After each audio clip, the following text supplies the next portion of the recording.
दिल्ली में 9 साल की बच्ची से रेप और हत्या के मामले में अब राजनीति भी शुरू हो गई है।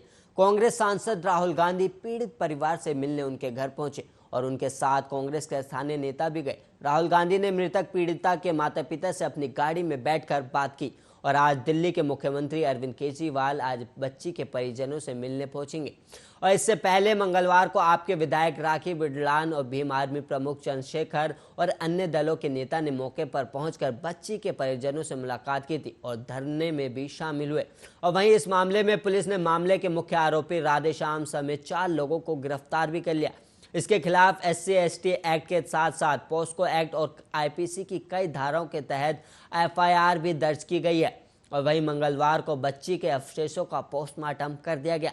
नई दिल्ली रेंज के जॉइंट कमिश्नर जसपाल सिंह ने भी मंगलवार को बच्ची के माता पिता से बात की और धरने में शामिल लोगों को आश्वासन दिया कि जांच निष्पक्ष होगी और 60 दिनों के अंदर चार्जशीट दाखिल कर दी जाएगी। स्थानीय लोगों को लोकल थाने की पुलिस पर विश्वास नहीं है, इसलिए मामले की जांच जिले की DIU को सौंप दी गई। इसके जांच अधिकारी गजेटेड अधिकारी होंगे।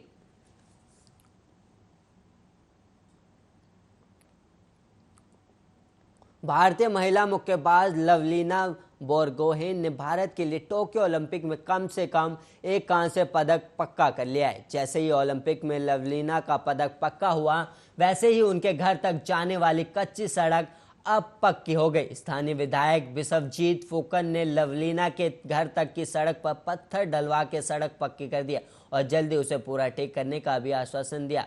और वहीं टोक्यो ओलंपिक खेल में भारत का पहला मुक्केबाजी सुनिश्चित कर जब उन्होंने 30 जुलाई को पूर्व विश्व चैंपियन चीनी ताइपे की नियन चिंग चेन को हराकर सेमीफाइनल में प्रवेश किया। और स्थानीय विधायक बिस्वजीत फुकन ने पदक जीतने के बाद उनके घर तक एक बेहतर सड़क बनाने की पहल की। जब वे पदक जीते हैं तो असम सरकार उनके परिवार की आर्थिक मदद करती रही।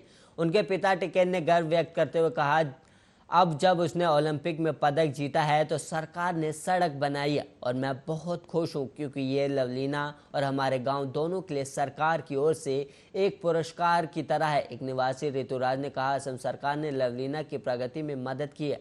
उसके अभ्यास में मदद करने के लिए असम के CM ने कुल 7 लाख की मदद में से 5 लाख की मदद प्रदान की। पहले दिन जब उन्हें पदक मिला तो स्थानीय विधायक ने CM से बात की और तब से अच्छी खबर यह है कि तब से उन्होंने सड़क बना ली है।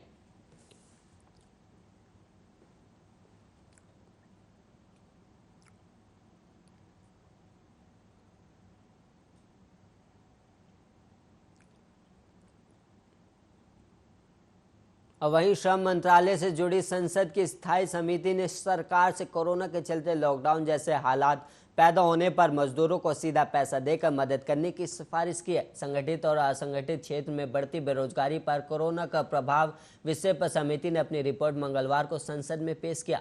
समिति में रिपोर्ट में कहा गया कि भारत के कुल 46 करोड़ से मजदूर में से करीब 42 करोड़ यानी करीब 90% हिस्सा क्षेत्र मजदूर हैं। और समिति का मानना है कि अपनी संरचना और मौसमी रोजगार के चलते असंगठित क्षेत्र पर कोरोना की सबसे ज़्यादा मार पड़ी है। लिहाजा इस क्षेत्र के मजदूरों को मदद की सबसे ज़्यादा ज़रूरत है और मजदूरों की मदद के लिए समिति ने लंबे समय के साथ साथ त्वरित उपाय करने की बात भी कही।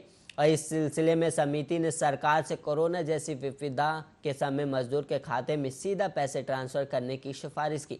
कोरोना की पहली लहर के दौरान पैदल घर लौटते प्रवासी मजदूरों की हालत को लेकर सरकार को फटकार लगाई गई। समिति के मुताबिक घर लौटते प्रवासी मजदूरों की मदद करने में सरकार ने बहुत देर लगाई, जिससे उनकी हालत और दयनीय होती चली गई। समिति ने इस बात पर आश्चर्य जताया है कि जब पूरा देश पैदल घर लौटते प्रवासी मजदूरों का हृदय विदारक दृश्य देख रहा था, तब सरकार ने ऐसे लोगों के बारे में जानकारी इकट्ठा करने के लिए करीब 2 महीने का इंतजार किया।